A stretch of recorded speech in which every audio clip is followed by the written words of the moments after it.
তুই এত আগাই লাগিলে যোগ দিয়ে না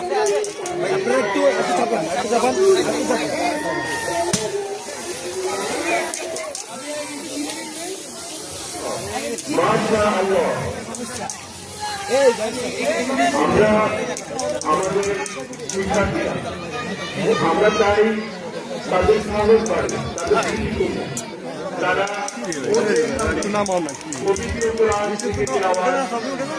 হাদিস বলা মাসআলা মাসাইল বলা এগুলো এখান থেকে যেন শিখতে পারে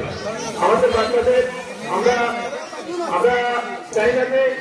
একদম এখানেই 100% হয়ে যায় আমরা চাই যে ওরা আস্তে আস্তে শিখুক ওদের প্রথমবার দ্বিতীয়বার ভুল হবে ভুল হতে হলে ইনশাআল্লাহ তাদের ভীতি দূর হবে তাদের সাহস সঞ্চার হবে আমাদের বিশেষ করে এখানে যে সকল আমাদের